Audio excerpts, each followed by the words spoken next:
When this man found 2 lions he'd rescued as cubs, one of them pounced in a terrifying instant. One lion keeper was out on his land when he came across a fully grown lioness whom he'd rescued as a cub. The man had always been close to the animal, but he knew that she was capable of great harm. So when she pounced on him, his life no doubt flashed before his eyes. The wildlife of Africa has always fascinated Kevin Richardson. Born in Johannesburg, South Africa, Richardson went on to study zoology at college before quitting over the repetitive nature of his course. But while Richardson feared that his dream of working with animals may never come into fruition, fate had other ideas. When he was 23, Richardson took up an opportunity to help out at Lion Park near Johannesburg. There he helped rear 2 cubs called Tao and Napoleon.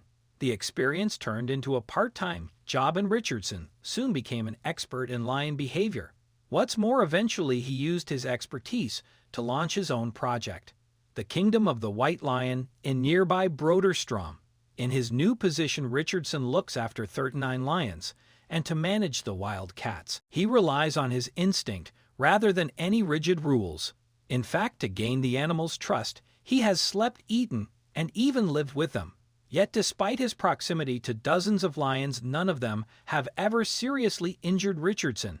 As a result, his incredible relationship with the beasts has earned him the nickname the Lion Whisperer. Richardson's fearless approach to big cats has also won him a legion of fans, and in turn the conservationist is using his celebrity status to highlight the plight of lions. You see, the lion population is declining, and Richardson believes that the animals could disappear from the wild within 2 decades. As part of his mission to save the lion, Richardson rescues animals in need, and in 2003 the animal expert took in 2 female cubs, whom he subsequently named Meg and Amy. The pair's mother had abandoned them at birth and left them for dead in a ditch. After taking Meg and Amy under his wing, Richardson grew extremely close to the young lionesses, Meg and Amy, and I have a history, he explained in a video posted to the GoPro YouTube channel in August 2017. It goes back to when they were born. They were rejected by their mother, and she actually just chucked them in a water ditch. But it pained Richardson to see Meg and Amy, as well as the other lions, in his care inside cages. So he decided to introduce radical changes to the way he ran his sanctuary. Subsequently, the keeper let the lions out of their enclosures and allowed them to roam free. I didn't like the fact that there were these cats in cages. I wanted to give them a little bit more than that quality of life. So I started pioneering certain things at the park I was working at, Richardson explained. One of those things was taking the lions out of their enclosures and letting them walk in the greater area of the park amongst the animals. Consequently, Richardson began taking the 2 lionesses out on enrichment walks, during which they could get to know the African plains. That's how Meg and Amy started their life, he said. They were pretty free, in the sense that when we took them out they could do whatever they wanted. Watching Meg and Amy explore and enjoy their natural environment was a joy for Richardson. However, he soon noticed that with a change of surroundings came a change of personality, and before long the cats had reverted back to their typical predatory ways. Meg and Amy off the bat were just great huntresses. Even lions that have lived in captivity all their life can hunt pretty well. That is just in their DNA, Richardson explained in another YouTube video for GoPro, which gave viewers a behind-the-scenes look at his life with the lions. And observing the change in cats was just magical for Richardson. To see the lions doing what lions do for me was exhilarating, he admitted it. It made me realize that there was a different way to work with these predators in captivity. But now that their hunting instincts were back in full effect, Meg and Amy were potentially even more dangerous than ever before.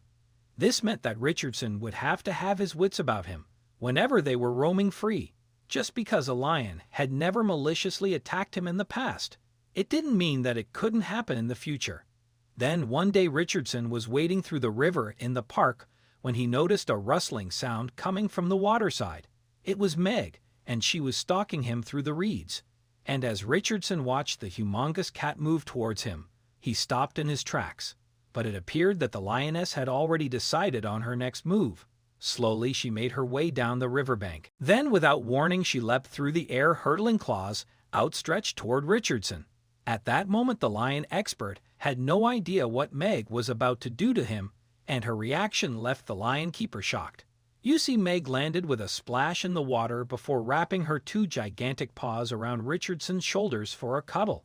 Furthermore, in the embrace of her rescuer, the lioness finally overcame her fear of water, which had resulted from her mother abandoning her in the ditch when she was a baby.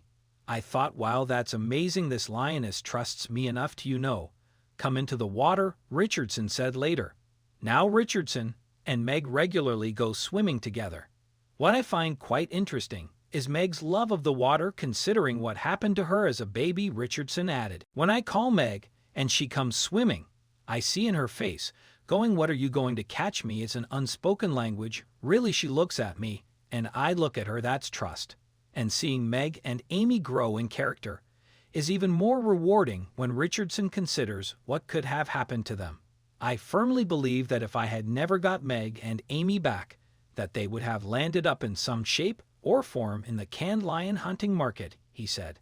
Definitely, in my mind's eye, especially where they were destined for a bullet. But while Richardson may have saved their lives, the two lionesses have given him so much in return. Meg and Amy are kind of my soul mates, he explained. It's like humans, you can meet many people in your life, but there's very few that you connect wholeheartedly with.